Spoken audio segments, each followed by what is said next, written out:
Aku jatuh cinta, jatuh cinta. Uh.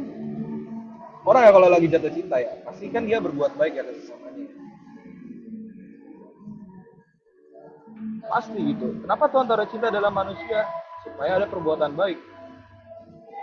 Coba deh bedain deh ketika teman kita minta tolong sama orang yang kita senengin minta tolong. Pasti kan kita lebih seneng nolong orang yang kita senengin kan dibandingkan ya orang yang biasa aja gitu. Itu kenapa Tuhan taruh cinta gitu di dalam diri kita supaya kita tuh ada perbuatan baik ke orang lain sebenarnya. Apa? Kurang kenceng ya? Oh ya maaf ya.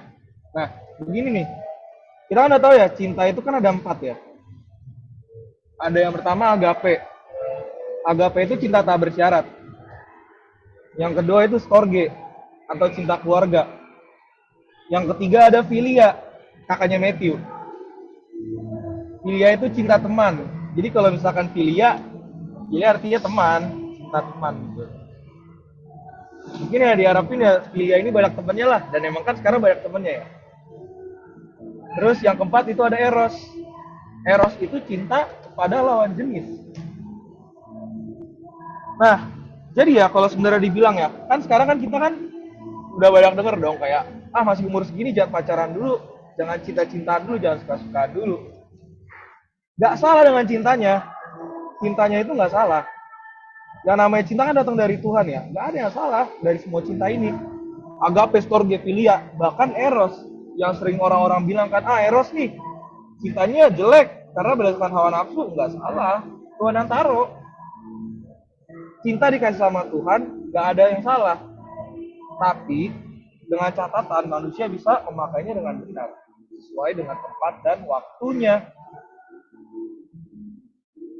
Cinta ini sebenarnya bikin hidup jadi berwarna tau. Jadi indah, jadi menarik gitu. Kalau orang mulai mencintai, terserah mencintai adenya, mencintai kakaknya, mencintai mamanya, bapaknya, atau mencintai orang lain, berubah hidupnya. Orang itu mulai memberi hidup sebenarnya. Kasih uang, kasih tenaga, kasih pikiran, kasih waktu. Pokoknya apapun yang dia punyai, pasti dia bakal kasih ke orang yang dia cintai gitu.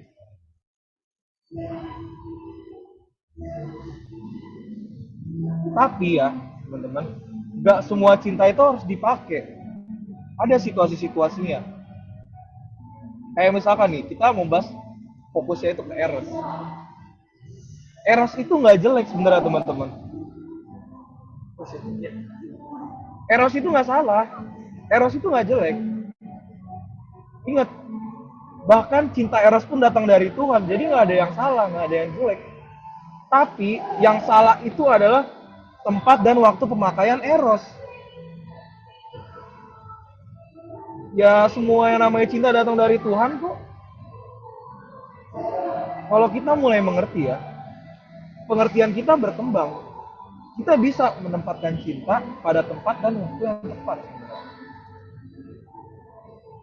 Coba deh kita baca Kidung Agung 8 ayat 4. Kidung Agung 8 ayat 4. Kidung Agung 8 ayat 4. Nah salah kalau misalkan nggak dipakai di tempat dan waktu yang tepat. 8 ayat 4. Kidung Agung 8 ayat 4.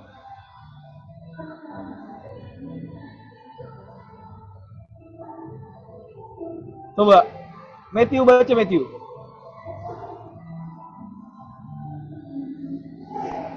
Bentar. Kidung Agung 8 ayat 4. Kusumpahi kamu, putri-putri Yerusalem. Mengapa kamu membangkitkan dan menggerakkan cinta sebelum diingininya? Boleh coba lanjut ayat 5.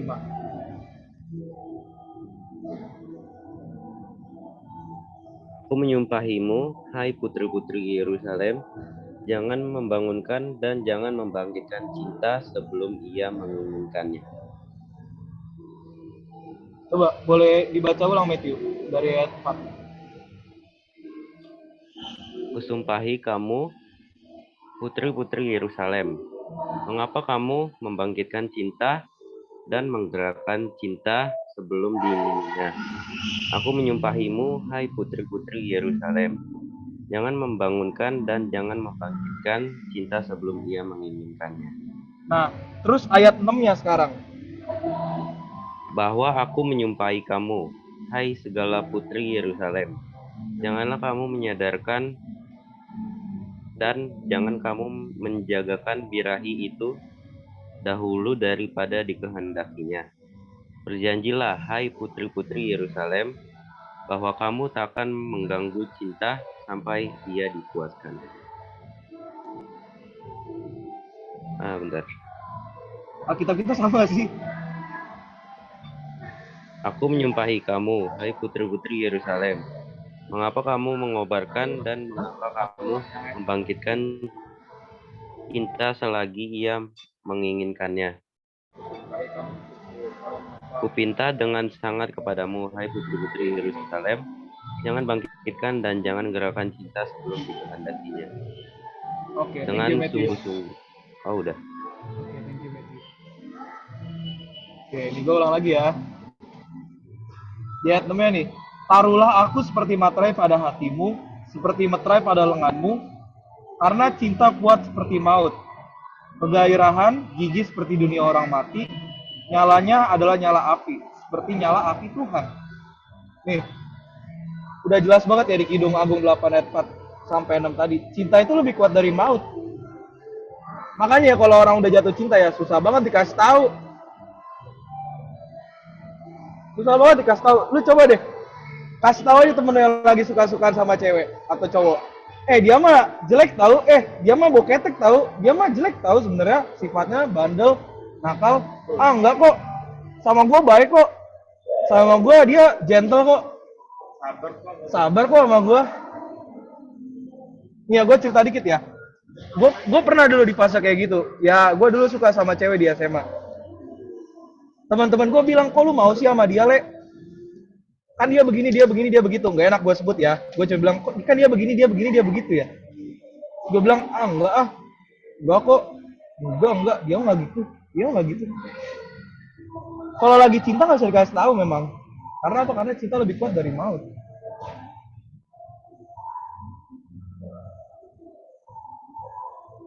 Cinta kepada lawan jenis itu nggak salah, tapi salah jika dibangkitkan sebelum waktunya.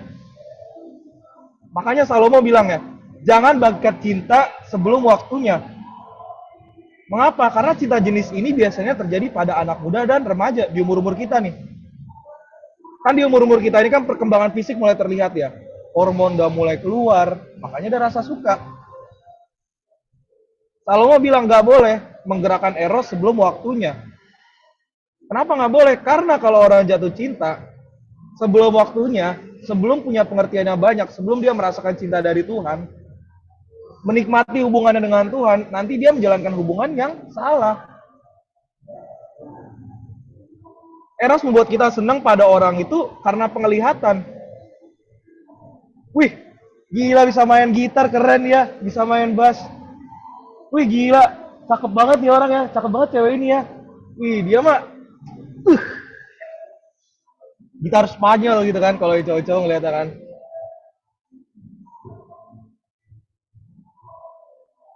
Nanti salah dia, orang membuat kita senang, eros itu membuat kita senang sama orang atas dasar penglihatan, bukan karena pertimbangan-pertimbangan. Seharusnya ya padahal ya, hubungan itu dibangun atas pertimbangan-pertimbangan yang sudah matang, bukan dari penglihatan. Nah, maksudnya apa nih? Hubungan dibangun atas dasar pertimbangan-pertimbangan yang sudah matang nih. Maksudnya begini, kita kan masih muda ya, belum banyak pengertiannya. Pengertian tentang Tuhan, pengertian tentang manusia, pengertian tentang Tuhan. Misalkan siapa itu Tuhan, kita ini di hadapan Tuhan ini sebagai apa, kita ini di hadapan Tuhan, apa sih tugas yang Tuhan mau kasih ke kita gitu. Menemukan jati diri di hadapan Tuhan, kebiasaan kita apa, kemampuan kita apa, kelebihan kita apa, yang nanti kita pakai untuk kita dapat uang. Kita aja belum nemu kok kehebatan kita, gimana kita mau pacaran. Itu misalkan contoh tadi pengertian tentang Tuhan. Kemudian pengertian tentang manusia. Gimana sih cara berhubungan dengan orang yang kolerik? Gimana sih cara berhubungan sama orang yang melankolis? Kalau lagi berantem tuh kayak gimana? hubungan itu dibangun atas dasar pertimbangan-pertimbangan tadi, pengertian-pengertian yang kita kumpulin dari kita muda. Marah itu gimana, berantem itu gimana. Sadar nggak sadar itu nanti dibawa di hubungan. Kalau kita biasa berantem pukul-pukul meja, kalau kita berantem biasa bangun banting-banting barang. Ini gue pernah ya dulu pas SMP kan gue pacaran ya, gue kesel sama pacar gue pukul pohon. Itu kelihatan sama satu teman kelas gue, cewek gue marah. Lu ngapain sih pukul-pukul pohon pas lagi berantem? Kan gue malu ya diliatin sama satu kelas gitu, orang tahu kita lagi berantem. Gue pernah tuh gue kesel banget sama dia, gue pukul-pukul pohon. Karena gue nggak tahu cara berantem yang bener gimana. Kalau gue ada sesuatu yang gue nggak suka sama cewek gue harus ngomong kayak gimana gitu. Karena kan kalau misalkan kita berantem berarti kan ada yang nggak sama ya. Berantem itu nanti nyamain nih. Oh, si sebut nama aja ya, orangnya nggak ada ini, si Kezia dia nggak suka kalau misalkan gue begini, kalau lagi berantem pukul-pukul pohon gue nggak suka. Berantem kan, oh akhirnya oh ya udah deh, gue ngalah kalau misalkan berantem ya gue nggak pukul-pukul pohon gitu supaya nggak ketahuan sama orang. Belum lagi nih, kayak misalkan pacaran atau menikah itu memberi kebahagiaan, bukan mencari kebahagiaan. Kalau kita nggak tahu ini, kita pacaran tuh cari kebahagiaan. Padahal seharusnya kebahagiaan kita bukan karena orang, bukan karena barang, tapi karena kita punya hubungan sama Tuhan. Nggak fokus ya? Maaf ya. Tapi suara lagunya kedengeran gak ini Zoom? Gua ngomong gedean dikit ya berarti ya. Hubungan itu sebenarnya memberi kebahagiaan, saling memberi kebahagiaan, bukan mencari kebahagiaan. Gue dulu sama pacar gue sering berantem, kenapa? Karena gue nunggu gitu. Kan kalau gue kan zaman gue dulu kan gue sering baca ini ya, fiksi ya, fanfiction, tau nggak fanfiction? Wattpad gitu, Wattpad. Kalau gue dulu fanfiction.net, gue tuh sering baca cerita romance. Jadi apa yang gue baca, gue harapkan itu terjadi di gue gitu. Kok di cerita-cerita cewek-ceweknya kok mau ya gitu kayak ngedeketin cowoknya terus kayak manja-manja gitu. Apa sih gombal-gombal gitulah ke cowoknya. Terus nanti guanya habis itu nanti nanggepin, terus kayak hubungannya indah banget gitu. Gue berharap apa yang di gue baca itu terjadi di hubungan gue, tapi nyatanya waktu itu cewek gue itu agak maskulin ya. Dia agak orang-orang yang agak malu juga gitu untuk memulai duluan. Tapi gue mengharapkan dia berlaku kayak gitu yang gue baca. Akhirnya apa? Berantem. Kok lu gak ngebahagiain gue sih? Sedangkan dia sendiri juga nunggu gue untuk melakukan sesuatu yang romantis. Pas kita putus dulu ngomong, kita pacaran 1,5 tahun tapi gini-gini aja. Gue gak pernah ngajak dia jalan. Gitu. Kayak nonton bioskop atau ngapain. Kan anak SMP sekarang kalau pacaran bioskop gak sih? Atau minimal McD gitu atau jalan bareng lah. Iya kan? Biarpun SMP kan. Gue gak pernah. Karena gue punya prinsip, gue gak bakal ngajak cewek jalan sampai gue punya penghasilan sendiri. Malu gue ngebiayain cewek pakai duit jajan gue. Ya ampun, gue yang masih dibiayain orang tua, masa gue ngebayar anak orang pakai duit orang tua gue? Gue malu pas itu. Nah cuman cewek gue ini nggak mau, pas putus bilang kita 1,5 tahun nggak ngapa-ngapain, gini-gini aja hubungan kita. Kelas 8. Gila kok. Kelas 8. Makanya kan gue sekarang berani ngajak kalian jalan ya, karena kan yang duit bekas NFT itu tuh. Iya, hubungan tuh dibangun atas dasar pertimbangan-pertimbangan sebenarnya. Kalau dua-dua yang nggak punya pertimbangan yang mateng, nggak bertumbuh, berantem. Kita pacaran bukan yang memberikan kebahagiaan satu sama lain, tapi malah tonjok-tonjokan berantem. Putus, pisah, nggak punya hubungan lagi.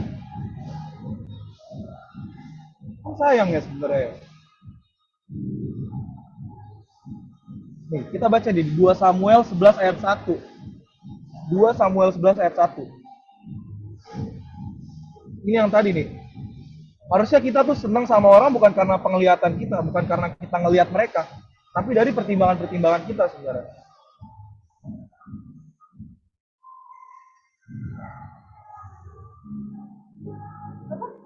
2 Samuel 11 ayat 1. Bentar, gua buka juga.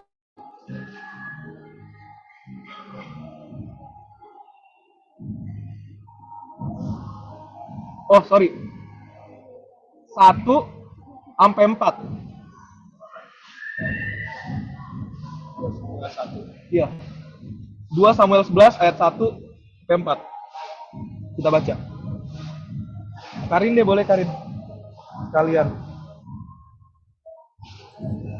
Pada pergantian tahun, pada waktu raja-raja biasanya maju berperang, maka Daud menyuruh Yoab maju beserta orang-orangnya dan seluruh orang Israel. Mereka memusnahkan Bani Amon dan mengepung kota Raba, sedang Daud sendiri tinggal di Yerusalem. Sekali peristiwa pada waktu petang, ketika Daud bangun dari tempat pembaringannya, lalu berjalan-jalan di atas sotoh istana, tampak kepadanya dari atas sotoh itu seorang perempuan sedang mandi. Perempuan itu sangat elok rupanya. Stop Lalu dulu, Daud Rin. Stop dulu. Nih, Salomo, Salomo tuh kalau bilang sotoh itu maksudnya teras. Teras gitu. Kalau di kerajaan itu kan di lantai atasnya kan ada teras ya untuk melihat pemandangan kerajaannya gitu. Kayak balkon gitu. Nah, pas dia ngelihat di sotohnya itu dia ngelihat, ih ada cewek cantik nih lagi mandi. Lanjut. Maksudnya begitu. Ayat Lalu tiganya, Daud, Rin. lalu Daud menyuruh orang bertanya tentang perempuan itu dan orang berkata, itu adalah Batsheba binti Eliam, istri Uria orang Het itu. Sesudah itu Daud menyuruh orang mengambil dia. Perempuan itu datang kepadanya, lalu Daud tidur dengan dia. Perempuan itu baru selesai membersihkan diri dari kenajisannya, kemudian pulanglah perempuan itu ke rumahnya. Oke, tahan dulu ayat ya, Rin. Nih, cinta Daud karena melihat si Betsyeba ini berarti cinta Eros dong. Dia ngelihat nih, cewek cantik lagi mandi. Ditanya nih, siapa nih cewek cantik nih? Boleh juga nih. Ini bos, Betsyeba. Tapi dia udah punya istri. Tapi dia udah punya suami. Namanya Uria. Kata Daud, udahlah bodo amat lah, panggil aja dia ke sini. Dipanggil, ditidurin sama Daud. Cinta Daud karena melihat Betsyeba ini kan bukan karena pertimbangan ya, tapi yang Daud lihat. Ya apa yang dibuat Daud ke Betsyeba ini ya dalam tanda kutip baik menurut dia, tapi nggak benar. Daud karena melihat kecantikan Betsyeba, ada eros dalam diri dia, dia menggerakkan cintanya, menggerakkan erosnya tadi. Maksudnya menggerakkan cinta ya, kalau di umur-umur kita sekarang ya, kita tertarik sama orang nih, kita suka sama cowok, kita suka sama cewek, terus kita ngembangin perasaan kita. Ngembangin perasaan tuh maksudnya gini, kita pikirin ulang, ih kok dia tadi baik ya, kok dia tadi gua sakit kok dia ngasih gua panadol, kok gua tadi jatuh kok dia nolongin gua ya, kok dia mau nganter gua ya, kok dia muji-muji gua gitu kan. Wah, ini kalau gua pacaran sama dia nanti gimana ya, kayaknya nanti bakal bahagia deh, kayaknya bakal seneng deh. Menggerakkan cinta itu kita tertarik terus kita kembangin perasaannya. Kembangin perasaannya maksudnya kita pikirin lagi orang itu, padahal kita masih belum mateng, kita masih punya gaya hidup nyenengin diri kita sendiri. Ya terserah lah kesenangannya masing-masing apalah, tapi selama orang masih menyenangkan dirinya sendiri, dia nggak cocok sama hubungan apapun, lagi pacaran.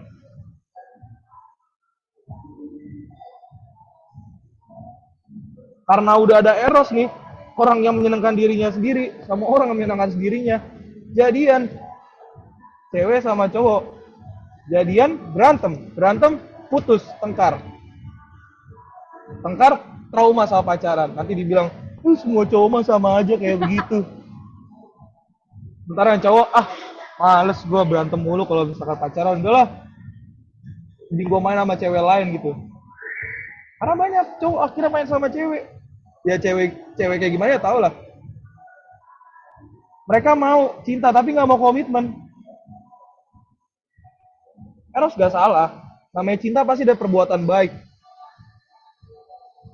Pada dasarnya kalau cinta udah menguasai seorang, pasti kita berbuat baik karena cinta itu dari Tuhan. Tapi balik lagi penggunaannya di waktu dan tempat yang tepat. Kalau kita nggak punya gaya hidup menyenangkan Tuhan, berarti kita masih nyenengin diri kita sendiri. Kita namanya belum dewasa, belum cocok buat berpasangan. Jangan bangkit cinta sebelum kita bisa berbuat baik tanpa menuntut balasan. Bisa melakukan baik tanpa menuntut artinya maksudnya orang itu mendewasa. Mendewasa maksudnya apa? Gampangnya mendewasa bisa memberi. Kalau anak kecil minta, dewasa memberi. Memberi apa? Apa yang ada dalam hidupnya terserah. Penting sebenarnya bagi orang percaya, dewasa terlebih dahulu. Dewasa itu maksudnya bergantinya pengertian kita yang salah dengan pengertian yang baru kita dapatkan dari belajar firman. Sebelum membagikan eros. Ya, gue mau ngasih tau, ada 4 kriteria dewasa nih. Sebelum semua orang percaya itu, ya bener ya, harus penuhi terlebih dahulu sebelum berpacaran. Yang pertama, dewasa rohani. Dewasa rohani, dia mulai mengerti kehendak Tuhan, kemudian melakukannya. Kehendak Tuhan kayak gimana? Makanya ada komsel. Komsel itu ya tempat kita belajar, tempat kita untuk punya teman-teman rohani, praktekin apa yang kita pelajarin gitu. Dari situ kita mulai ngerti apa yang Tuhan mau sebenarnya. Dari hal-hal kecil dulu. Kedua, harus dewasa mental. Mental itu cara berpikir yang kita pakai di situasi sulit. Sehingga kita berani menghadapi masalah. Orang berantem masih menghindar, orang berantem masih diem-dieman. Mau pacaran. Kalau ada masalah, hadapin. Bukan menghindar, bukan baperan. Dewasa rohani, dewasa mental. Orang yang dewasa rohani pasti dewasa juga secara mental. Kenapa? Karena arahan-arahan Tuhan dalam hidupnya itu yang membuat dia bisa menghadapi masalah. Jadi kejar dewasa rohaninya. Secara otomatis dewasa mental mengikuti saudara.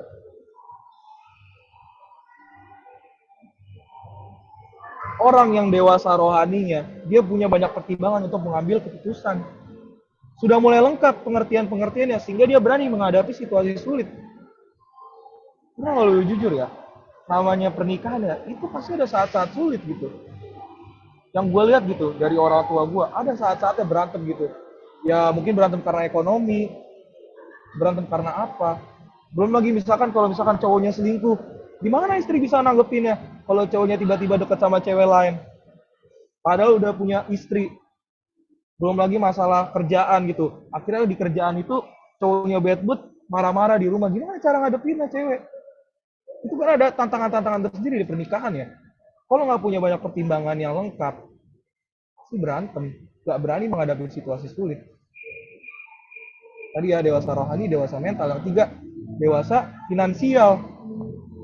Dewasa finansial tuh maksudnya menemukan tugas atau panggilan yang Tuhan kasih ke dirinya. Karena dia nemuin tugas atau panggilan yang Tuhan kasih ke dirinya, maksudnya begini, menemukan kehebatannya. Kelebihan apa sih yang Tuhan kasih ke dirinya gitu, sehingga dia bisa menghasilkan uang. Oh, jago main musik loh, jago main drum loh. Akhirnya jadi pemain drum gitu, dipanggil di acara-acara job gitu, dapat duit. Oh, bisa kimia, dia jadi sarjana teknik kimia gitu.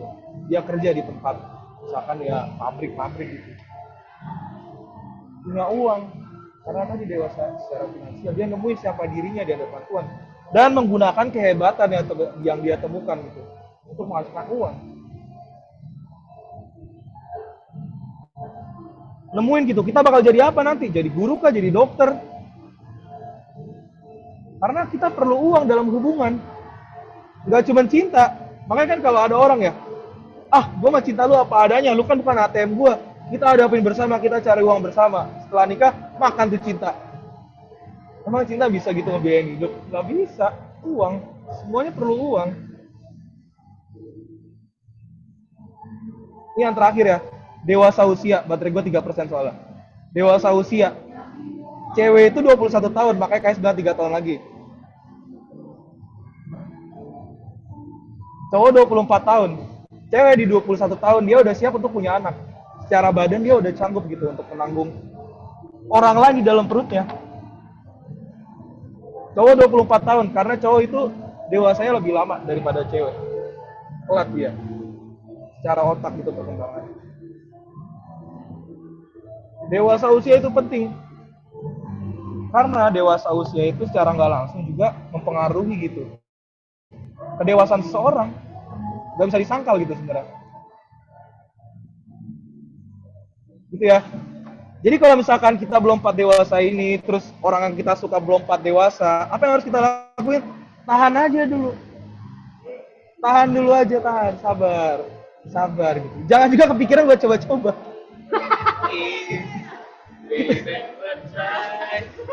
Itu lagunya salah itu. Makanya kita tuh kebiasaannya dengerin lagu rohani gitu. Iya, kalau Tuhan yang ngomong kan kita belum punya kepekaan masalahnya. Sabar dulu aja. Ini gue 1% ya. Sampai sini dulu deh. Makanya tadi kan ya, lebih dalam lagi. Oh iya. Makanya tadi gue pilih lagi lagu yang tadi. Satu hal yang nggak ada internet.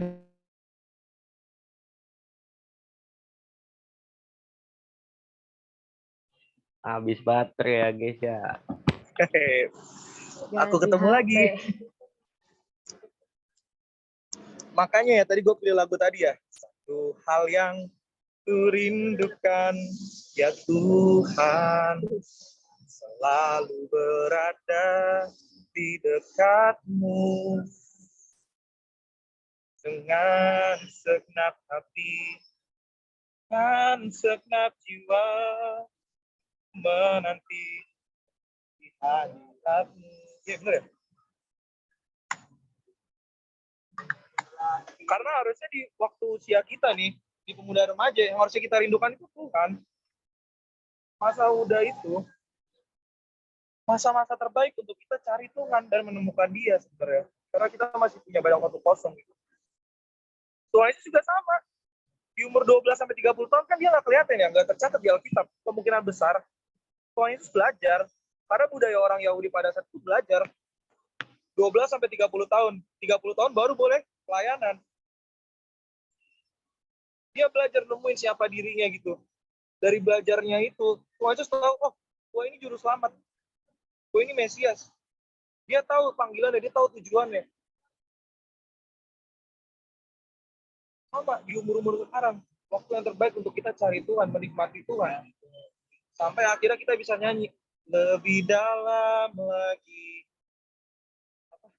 Gue lupa, perintah kau Tuhan, lebih dari segala yang ada, lebih dalam lagi. Ku cinta kau Yesus, ku mengasihi.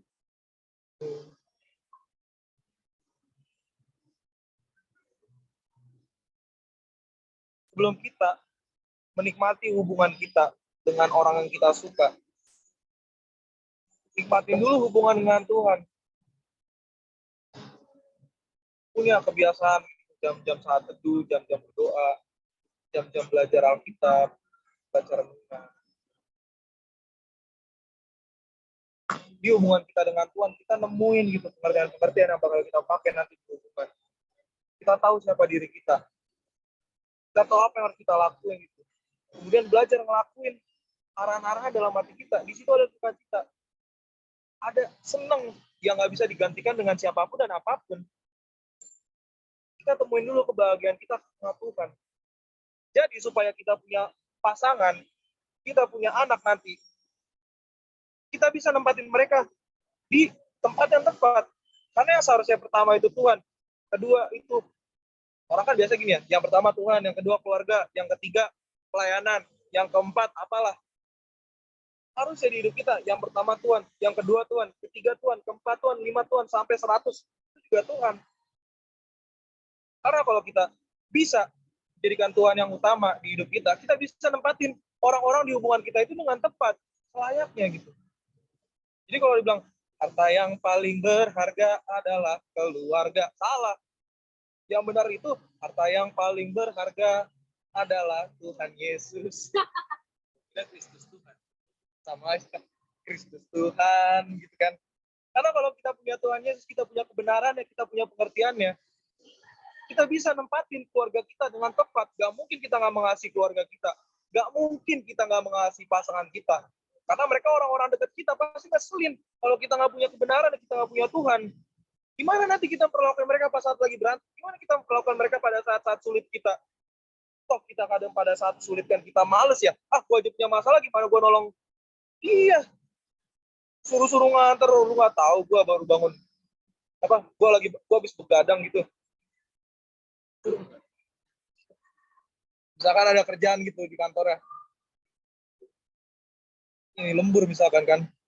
Antar lagi anak jam 7 emang bisa lagi capek gitu. Bisa. Tanggung jawab, tapi kalau kita nggak punya kebenaran, kita nggak punya ini, males. Nggak bisa. Kita bisa mengasihi orang-orang pada saat sulit gitu. Masa pas lagi berantem anak yang nggak mau diantar sekolah sih? Lagi berantem istrinya dicuekin gitu kan? Pasangan kita cuekin gitu. Misalkan nih cewek marah nih sama cowoknya nih, gak dimasakin gitu. Ini kasihan lapar ya anaknya. Lagi berantem gak dimasakin gitu. Kita nggak bisa berbuat baik pas lagi pasangan kita lagi berantem gitu. Tapi kita bisa tetap mengasihi kalau kita punya kebenaran. Kita punya kebenaran karena kita ngasih waktu buat belajar. Karena kita ngasih waktu buat belajar, kita punya kebenaran, kita bisa nempatin Tuhan di tempat yang utama dalam hidup kita. Dan dari itu dampaknya kita bisa memperlakukan orang-orang yang Tuhan percayakan dalam hidup kita dengan benar. Itu kenapa tahan dulu kalau suka, tahan dulu. Tahan. Daripada kita berantem dan kita kehilangan hubungan sama orang itu. Tahan dulu, tahan.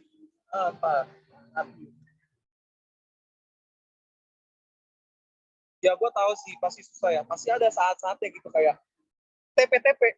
TP-TP tau gak TP-TP? Tebar pesona. Tebar pesona maksudnya ya dikit lah kayak bareng atau ngapain. Bareng mungkin, kalau enggak jalan bareng kan. Ya udahlah. Itu kan berarti saat-saat kita lagi agak sengklek ya. Kalau kata Kais tuh pupuk. Itu quality time. Nggak pupuk. Nah, ya gue tau lah pasti kita kadang ada jatuh-jatuhnya gitu. Cuman balik lagi, ngembangin perasaan itu mikirin lagi. Kalau misalnya udah berlebihan, ya udah jangan pikirin lagi. Stop gitu, langsung kabur. Supaya kita nggak angus dalam hubungan. Iya. Ada yang mau nanya?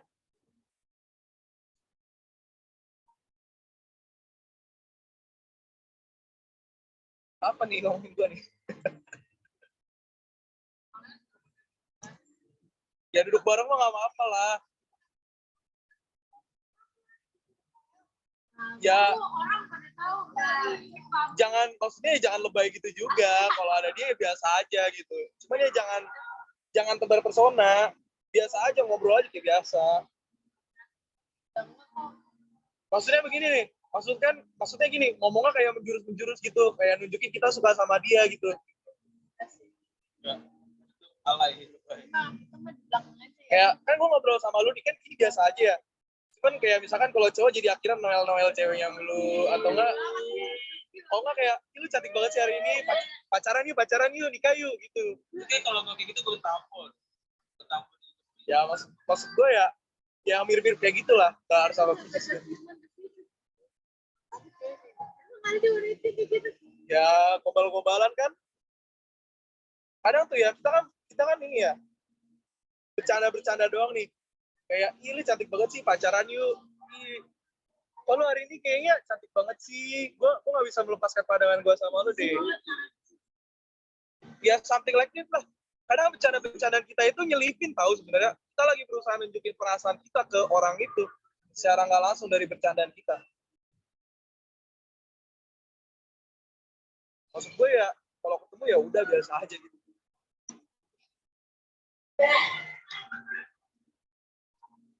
Itu ya.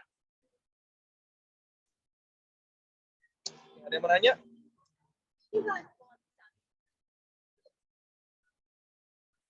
Ser. Tahu lah. Rahasia. Oke. Kalau yang menanya kita setel lagu yang tadi, Rin. Sebenarnya 3 menit ada nggak, Rin? 6 menit lama juga ya?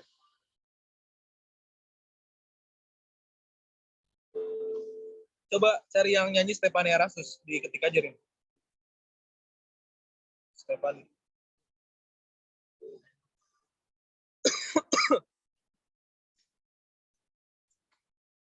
4 menit lumayan lah. Ayo. Kita nyanyi lagu ini ya sebagai doa kita ke Tuhan. Bahan istimewa SK2 Pitera. Diterima kulitmu sepenuhnya. Udah gak apa-apa, Rin.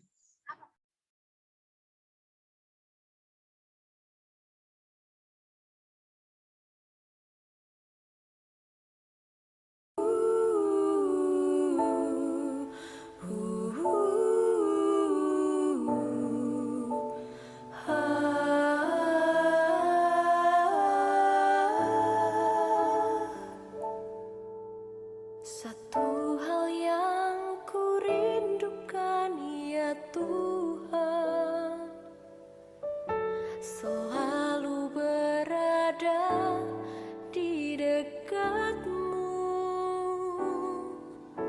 dengan segenap hati, dengan segenap jiwa, ku menanti di hadiratmu. Satu hal yang ku rindukan ya Tuhan, selalu berada di dekatmu dengan segenap hati, dengan segenap jiwa, ku menanti di hadiratmu.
Kita berdoa ya.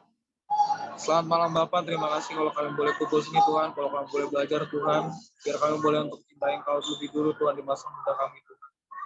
Biar kiranya juga Engkau mempercayakan dirimu Tuhan untuk kami temukan Tuhan, untuk kami rasakan kehadiran-Mu Tuhan. Terima kasih Tuhan, Kau pimpin kami yang masih muda ini ya Tuhan, yang kami belum tahu apa-apa ini ya Tuhan. Terima kasih Tuhan, kalau sementara kami ingin melanjutkan kegiatan kami masing-masing Tuhan, biar kiranya Kau mau sertai langkah ini Tuhan. Terima kasih Tuhan, hanya kami berdoa syukur. Amin. Thank you ya teman.